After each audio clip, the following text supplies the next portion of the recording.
So good, so good, so good.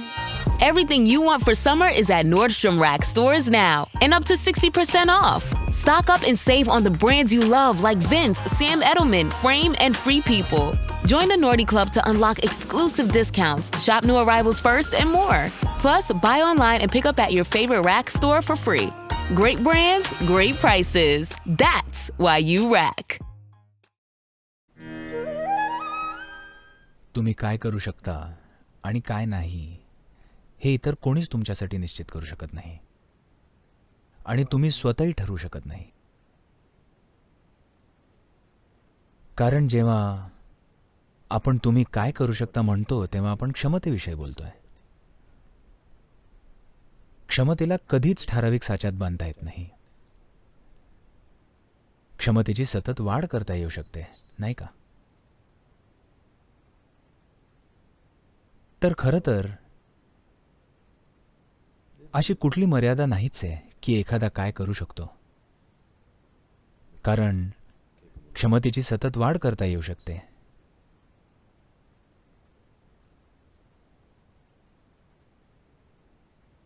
आपण याचा असा विचार करू शकतो की मी स्वतःला धरून तर ठेवत नाहीये.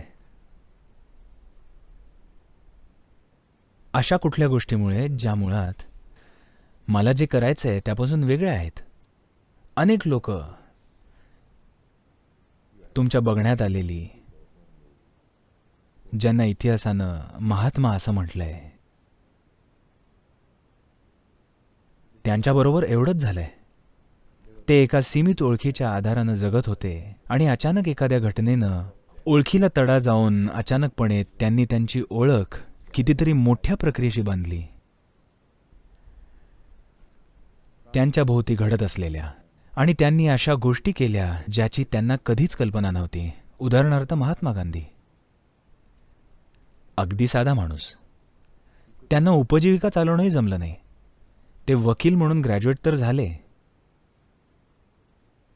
मला आठवतंय त्यांनी लिहिलं होतं आणि जेव्हा ते त्यांची पहिली केस लढायला गेले एका कोर्टात भारतामध्ये, ते म्हणाले, मी उभा राहिलो माझ्या केसबद्दल बोलायला आणि भीतीनं माझं हृदय माझ्या बुटापर्यंत खाली बुडालं.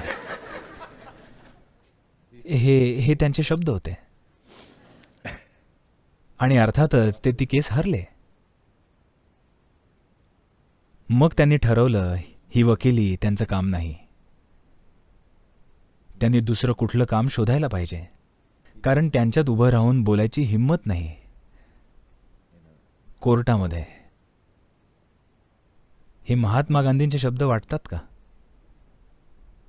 ज्या माणसानं लाखो लोकांना पेटवलं, केवळ एक घटना अचानक त्यांच्या जुन्या ओळखी मोडून पडल्या.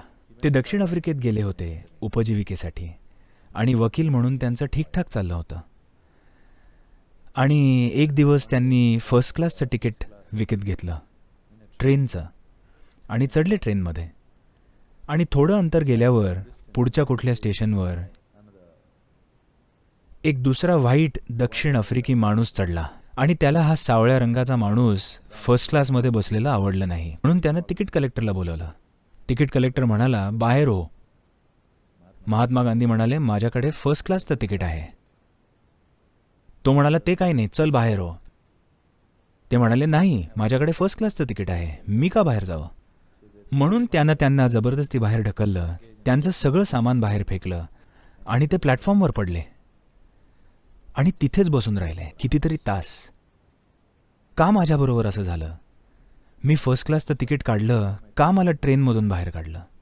अचानकपणे त्यांची ओळख विस्तारून अनेक लोकांच्या अनंत समस्यांशी बांधली गेली. तोपर्यंत त्यांचं आयुष्य, त्यांची वकिली, त्यांचे पैसे हे सगळं महत्त्वाचं होतं. अचानकपणे त्यांची ओळख कितीतरी अधिक मोठ्या समस्येशी जोडली गेली आणि ते एक प्रचंड वादळ बनले. केवळ ती लहानशी सीमित ओळख मोडून टाकली आणि त्याहून कितीतरी एक विशाल ओळख स्वीकारली. कदाचित असा दुसरा कुठलाच माणूस झाला नसेल या धर्तीवर ज्यानं एवढ्या संख्येत लोकांना पेटवलं जेवढं की महात्मा गांधींनी इतक्या साध्या सोप्या मार्गाने.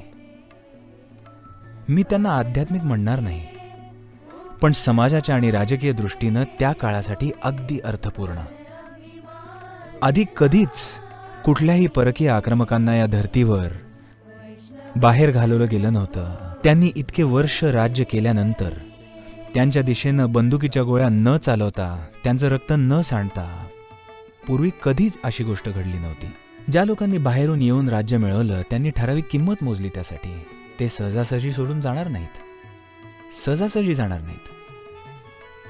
पण असं वाटलं जणू ते सहजासहजी निघून गेले. खरं तर तेवढं सहज घडलं नाही, पण तरीही न लढता, रक्तपाताशिवाय. कारण हा माणूस लोकांना अशा प्रकारे प्रेरित करू शकत होता, जबरदस्त कृतीसाठी, पण एक निष्क्रिय प्रकारची कृती. हे पहा, गोळ्या मारणं, बंदूक धरून असलेल्या सैनिकांना ही एक गोष्ट आहे, त्यांच्या दिशेने बॉम्ब फेकणं ही वेगळी गोष्ट आहे. पण रिकाम्या हातानं तिथं जाणं, रस्त्यावर उभं राहणं आणि मार खाण्यासाठी तयार असणं, कवटी फुटेपर्यंत, पहिल्या रंगेतले खाली कोसळल्यावर दुसरे त्यांच्या जागी उभे राहत आहेत, मार खाण्यासाठी डोकं पुढे करतायत. याला पूर्णपणे वेगळ्या प्रकारची शक्ती लागते. सोपं नाहीये. एक खूप खोल आंतरिक शक्ती लागते एखाद्या माणसाला हे करायला. लढताना मरणं ही वेगळी गोष्ट आहे. तुम्ही लढताय, तुमच्या समोरचा तुमच्याशी लढतोय आणि तुम्ही मारले जाताय, ती वेगळी गोष्ट आहे. न लढता नुसतं तिथं जाऊन मारलं जाणं ही फार फार वेगळी गोष्ट आहे. आणि नेमकं हेच त्यांनी केलं. आणि त्यांच्याबरोबर एवढंच घडलं की त्यांच्या लहानशा ओळखीपासून स्वतःच्या, कुटुंबाच्या, पैसे कमवण्याच्या, त्यांच्या स्वतःच्या ओळखीचा अक्षरशः विस्फोट झाला. समस्त लोकांच्या कितीतरी मोठ्या समस्यांशी ती बांधली गेली.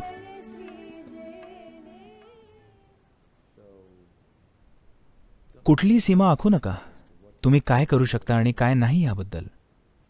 तुम्हाला शक्य आहे तेवढं सगळं करा. त्यातून जे घडलं नाही, केवळ ती म्हणजे तुम्हाला न जमलेली गोष्ट, नाही का? जे घडलं नाही ते तुम्हाला न जमलेलं, पण तुम्ही शक्य आहे ते सगळं केलं, तुमच्या आवाक्यातलं सगळं काही. तरीही काही गोष्टी घडल्या नाहीत, केवळ त्याच तुम्हाला न जमलेल्या गोष्टी.